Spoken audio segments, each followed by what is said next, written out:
Hello my dear children, welcome back. बच्चों, आज हम स्टार्ट करने वाले हैं revision chapter 5 day 5 that is emerging modes of business. बहुत ही छोटा सा ये चैप्टर है लेकिन बहुत ही interesting as well as important chapter है, क्योंकि इस चैप्टर में से ज्यादातर अंडरस्टैंडिंग बेस्ड क्वेश्चंस आते हैं, आइडेंटिफिकेशन पे केस स्टडीज आती हैं।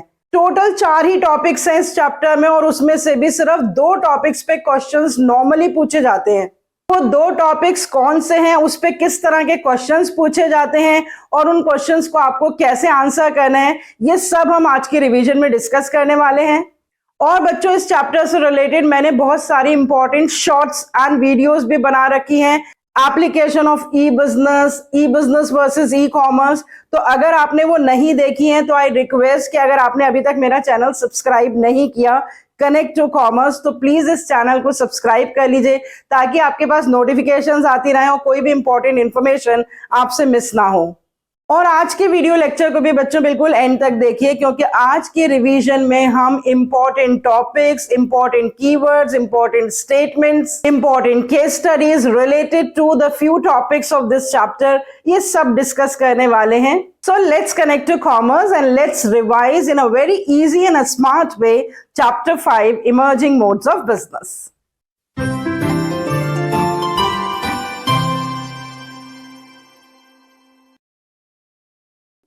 जैसा मैंने अभी आपको बताया बच्चों के इस चैप्टर में टोटल 4 ही टॉपिक्स हैं। वो क्या है? मीनिंग ऑफ ई बिजनेस, जिसमें हम ई बिजनेस को ई कॉमर्स के साथ कंपेयर करके अंडरस्टैंड करेंगे।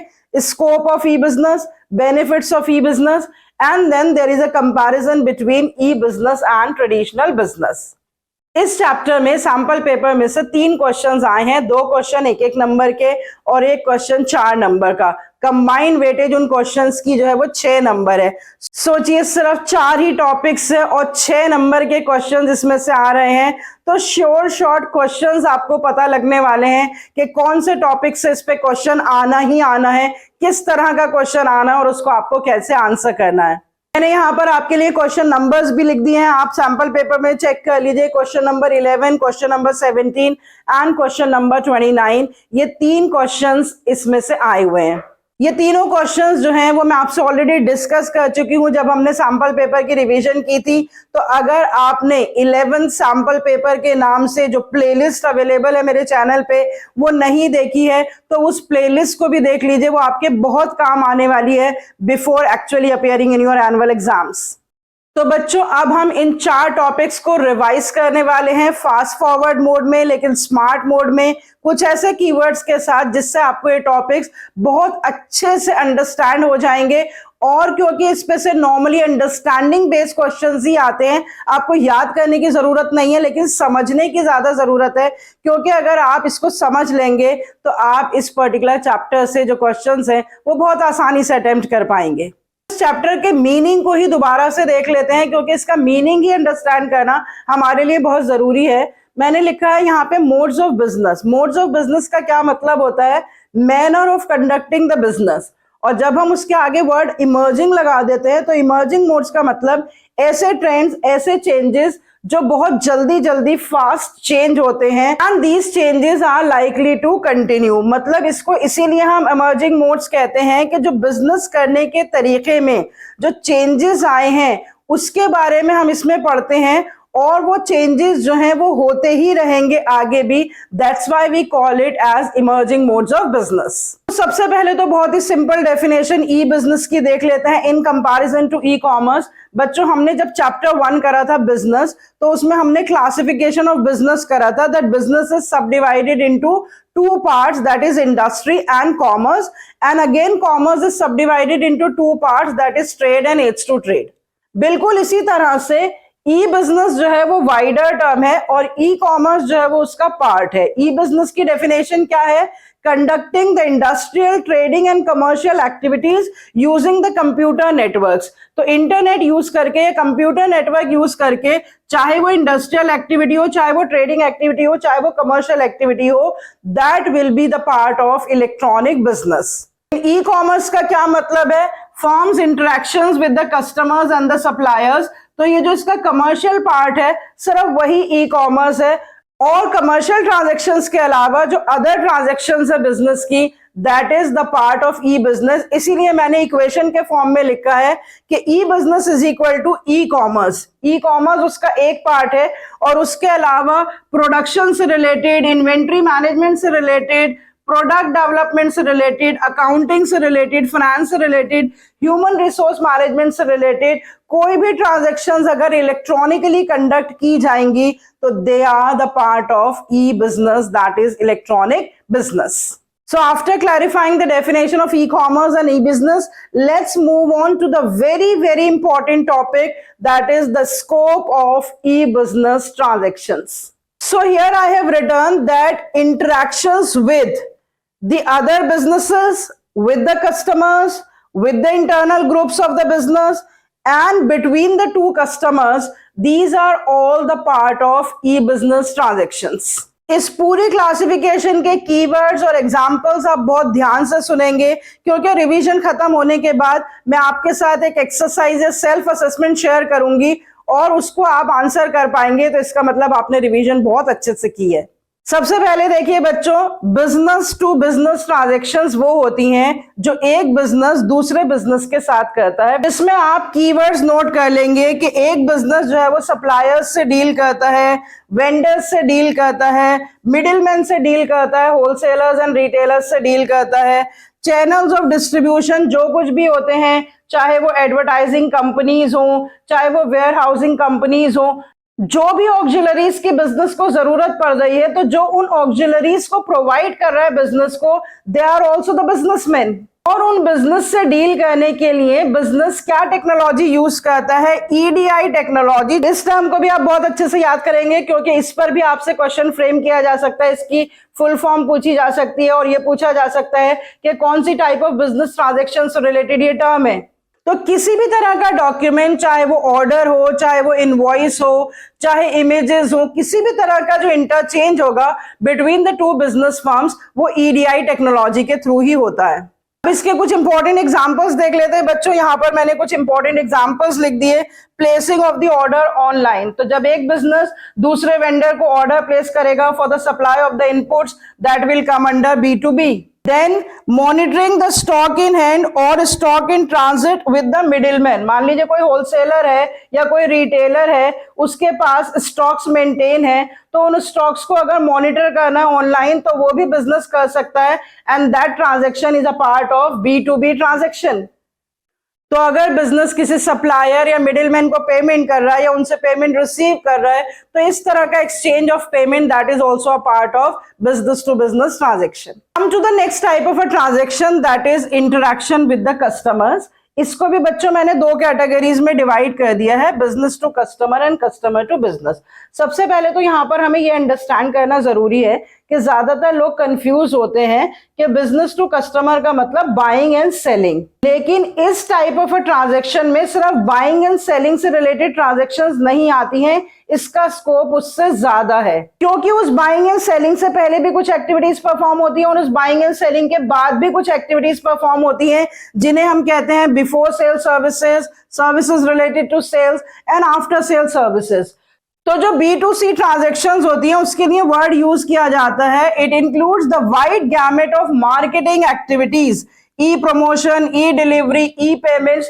तो ये सारी तरह की जो ट्रांजैक्शंस हैं वो किसके स्कोप में आएंगी? बिजनेस टू कस्टमर या कस्टमर टू बिजनेस के स्कोप में आएंगी। लेट्स सी सर्टेन एग्जांपल्स, जैसे एटीएम मशीन होती है, ऑटोमेटिक टेलर मशीन, जिसके थ्रू हम एटीएम से कैश विड्रॉ करते हैं। तो बिजनेस वो सर्विस प्रोवाइड करता है with the help of these machines to the customers that they can withdraw the cash. और क्योंकि अब कस्टमाइज्ड सर्विस प्रोवाइडिंग का जमाना है, तो कस्टमर से पूछकर उनके हिसाब से, उनके स्पेसिफिकेशंस के हिसाब से प्रोडक्ट्स बनाए जाते हैं। और अगर बिजनेस को कोई भी सर्वेस कंडक्ट करने होते हैं, कस्टमर्स के टेस्ट एंड प्रेफरेंस पता करने होते हैं और वो ये ऑनलाइन मोड में करें, so that is called the online surveys and that is also a part of business to customer transactions.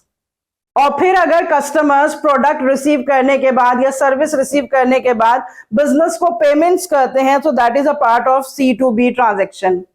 और बिजनेसमैन अगर किसी भी तरह की प्रमोशन कर रहा है, अपनी वेबसाइट के थ्रू एडवर्टीजमेंट्स कर रहा है, डिस्प्ले ऑफ द प्रोडक्ट्स कर रहा है, So that is a part of promotional activities of the business and that is also a part of B2C transactions. Even कुछ प्रोडक्ट्स तो ऐसे होते हैं जैसे म्यूजिक हो गया, वीडियोस हो गई या सर्विसेज हैं, ऑनलाइन कंसल्टेंसी, ये तो ऑनलाइन डिलीवर भी हो जाती हैं, तो ई डिलीवरी भी जो है it is a part of business to customer transactions. Come to the next, again a very important subcategory of interaction of the business within the firm with the internal groups, that is called the intra B transactions. और इसको मैंने लिखा है कि business to employees या employees to business transactions, ये भी इसी का पार्ट है. तो जब भी कभी एक डिपार्टमेंट बिजनेस का दूसरे डिपार्टमेंट के साथ डील करता है, चाहे वो डिपार्टमेंट उस पर्टिकुलर एरिया में हो या वो वाइडली स्कैटर्ड हो, या कोई एक एम्प्लॉय बॉस के साथ कम्युनिकेट करता है या बॉस एम्प्लॉय के साथ कम्युनिकेट करता है, such type of communication or interaction which is taking place within the boundaries of the organization or the company, that are called intra B transactions. और इस तरह के ट्रांजैक्शंस के लिए जो टेक्नोलॉजी यूज की जाती है उसके लिए हम वर्ड यूज करते हैं VPN technology, that is the virtual private network technology. में सारे के सारे जो कंप्यूटर्स होते हैं, जो different employees in the organisation काम कर रहे होते हैं, उनके नेटवर्क्स एक दूसरे के साथ जुड़े हुए होते हैं और उसी की वजह से वो एक दूसरे से आसानी से इलेक्ट्रॉनिकली कम्युनिकेट कर पाते हैं. एग्जाम्पल्स यहाँ पर मैंने लिखे हैं कि अगर कोई भी एम्प्लॉय अपने बॉस को लीव एप्लीकेशन भेज रहा है, ऑनलाइन भेज रहा है, या फिर किसी भी एम्प्लॉयज की ऑनलाइन ट्रेनिंग दी जा रही है, या वर्क फ्रॉम होम बहुत ही वेल नोन टर्म है कि घर बैठे ही सारे एम्प्लॉयज काम कर रहे हैं, उनको सारे ऑर्डर्स एंड इंस्ट्रक्शंस ऑनलाइन मिल रहे हैं, वो अपनी रिपोर्ट्स ऑनलाइन सबमिट कर रहे हैं. All these transactions come under the intra B, B2E और E2B transactions of e business. Come to the last category, that is the transactions which are taking place between the two customers, जिसमें कोई businessman नहीं है, जो बेच रहा है वो भी कस्टमर है और जो खरीद रहा है वो भी कस्टमर है. मतलब exchange of information and the products and the service is taking place between the two people who are customers. इस तरह की ट्रांजैक्शंस उन प्रोडक्ट्स एंड सर्विसेज के लिए होती हैं जिनकी कोई एस्टैब्लिश मार्केट्स नहीं होती हैं, या वो प्रोडक्ट्स जो हैं वो यूज्ड आइटम्स होते हैं, सेकेंड हैंड प्रोडक्ट्स होते हैं. So sale and purchase of the second hand goods और the used goods, that come under the scope of such type of C2C transactions. और उसके अलावा कोई भी जो कंज्यूमर फोरम्स होते हैं या जो प्रेशर ग्रुप्स होते हैं या FM रेडियो के थ्रू जो भी ट्रांसमिशन होती है या जो रेटिंग्स एंड रिव्यूज होते हैं, they all are the part of customer to customer transactions. Examples क्या हैं? OLX है, eBay है. पेमेंट्स अगर एक कस्टमर दूसरे कस्टमर को करता है आफ्टर एक्सचेंजिंग द प्रोडक्ट और द सर्विस, अगर वो एक दूसरे की रेटिंग्स कर रहे हैं, उनके रिव्यूज दे रहे हैं, अगर कोई ट्रैफिक जाम में फंस गया है और वो FM रेडियो के थ्रू अदर कस्टमर्स को अलर्ट दे रहा है या वार्निंग दे रहा है, कस्टमर अपना एक्सपीरियंस किसी एक पर्टिकुलर वेंडर या वेंडर्स के साथ शेयर कर रहा है ताकि उस एक्सपीरियंस को देखकर दूसरे कस्टमर्स जो हैं वो उससे कुछ सीख जाएं या समझ जाएं. इस तरह की जो कम्युनिकेशंस होती हैं, they all come under C2C business transactions. So I hope इस क्लासिफिकेशन चार्ट के साथ, जिसमें मैंने डेफिनेशन और एग्जाम्पल्स आपके साथ शेयर करे हैं of different types of e business transactions, ये अब आपको बहुत अच्छे से क्लियर हो गई होंगी. और अगर आपको कोई भी स्टेटमेंट आती है, कोई भी एग्जाम्पल आता है और आपसे पूछा जाए कि ये कौन सी type of e business transaction से रिलेटेड है, तो I hope now you are able to answer it very well. Now let's move on to the another topic, very important topic, that is the benefits of e-business. ये हमें बहुत अच्छे से समझ में आ जाता है और लर्न भी हो जाता है क्योंकि as a part of e-business we all are customers and we are also getting lot of benefits with the help of e-business. तो ई बिजनेस सिर्फ बिजनेस के लिए ही बेनिफिशियल नहीं है, कस्टमर्स के पॉइंट ऑफ व्यू से भी बहुत बेनिफिशियल है. तो बेनिफिट्स ऑफ ई बिजनेस मैंने यहाँ पर लिख दिए हैं, सारे बेनिफिट्स, और हर एक बेनिफिट के दो पॉइंट्स लिख दिए हैं. और कौन से कीवर्ड्स से हम उन बेनिफिट्स को याद करेंगे, that is also I am discussing with you. सबसे पहले देखिए बच्चों, easy formation and low capital requirements. तो जो ई बिजनेस की जो प्रोसीजरल रिक्वायरमेंट्स होती हैं वो कम होती हैं, इसलिए इसको हम इजी फॉर्मेशन में लिखेंगे. और जो ई बिजनेस है उसमें कैपिटल भी कम चाहिए होता है, क्योंकि कोई डिस्प्ले एंड डेकोरेशन के लिए कैपिटल नहीं चाहिए, ह्यूज स्टॉक्स मेंटेन नहीं करने पड़ते, जैसे जैसे डिमांड्स आती जाती हैं उसी डिमांड के हिसाब से जो है स्टॉक मेंटेनेंस होती रहती है। तो ये 2 पॉइंट्स आप याद कर लेंगे under the category easy formation and low capital requirements. Another benefit is convenience. Convenience में मैंने यहाँ पर 2 पॉइंट्स लिखे हैं, 24/7 365 डेज, मतलब always available, any time is available even at the midnight. Second point आप क्या याद रखेंगे, access to anything and anywhere, any time के अलावा anything anywhere, that is also a part of convenience. Speed की अगर हम बात करें तो on a click of mouse जो है वो e business transactions take place. यहाँ पे कीवर्ड याद रखेंगे साइकिल टाइम, जो कहते हैं the time between the origin of the demand and it's fulfilment. तो जो ऑफलाइन बिजनेस होता है उसमें साइकिल टाइम ज्यादा होता है, लेकिन ऑनलाइन बिजनेस में ये साइकिल टाइम कम होता है, और खास तौर से very attractive for the information sensitive products जो डिलीवर भी ऑनलाइन हो जाते हैं, जैसे मूवीज है, म्यूजिक है, ई बुक्स है। तो इस तरह के एग्जांपल्स देके आप एक्सप्लेन कर सकते हैं about the benefit of speed. And the next is the global markets and the global reach. Businessman के लिए, उनके लिए कोई बाउंड्रीज नहीं है, they can reach to the customers all over the world, और कस्टमर्स के लिए वाइडर चॉइस है, the whole world becomes a shop for them. और जो बहुत ही इंपॉर्टेंट बेनिफिट है, जिसको हम कह सकते हैं सोशल बेनिफिट या नॉन इकोनॉमिक बेनिफिट, वो है पेपरलेस सोसाइटी। इलेक्ट्रॉनिक बिजनेस से इतना पेपर सेव होता है और एक एनवायरमेंटल प्रोटेक्शन का ये काम करता है, क्योंकि यहां पर मैंने कुछ एग्जांपल्स लिखे हैं कि इतनी सारी चीजें अब ऑनलाइन हो गई हैं जिसके लिए पेपर वर्क की जरूरत ही नहीं होती। सारे सरकारी परमिशंस, अप्रूवल्स, लाइसेंस भी अगर हमें बनवाना होता है तो वो ऑनलाइन बन जाता है।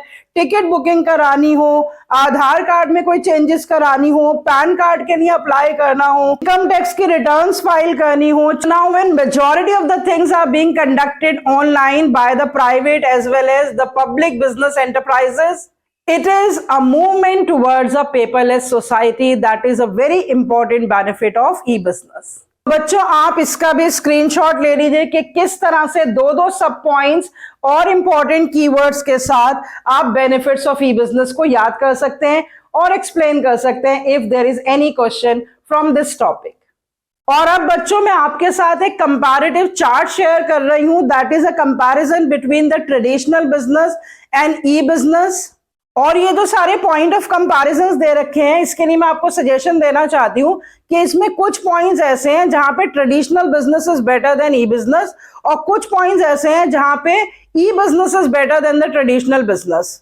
तो आप 4 बेसिस वो याद करेंगे जहां पे ट्रेडिशनल बिजनेस बेटर है, और 4 बेसिस वो याद करेंगे जहां पे इलेक्ट्रॉनिक बिजनेस ज्यादा बेटर है, क्योंकि आपसे ये क्वेश्चन भी पूछा जा सकता है इस कंपैरिजन की बेसिस पे कि why is electronic business better than the traditional business, या why is traditional business better than the electronic business.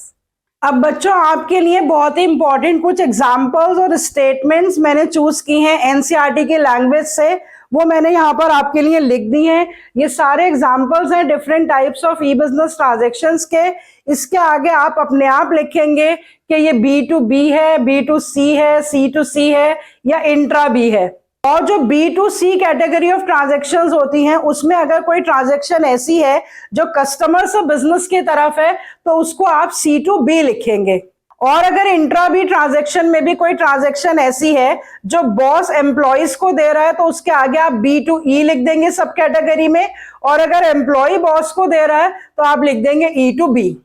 तो ये छोटी सी एक्सरसाइज है आपके लिए, अगर आप ये इसको अच्छे से कर पाएंगे तो इसका मतलब आपकी रिवीजन अच्छे से हो गई है। So see you next time with the revision of another chapter, that is chapter 6. Till then, goodbye, stay healthy and connected.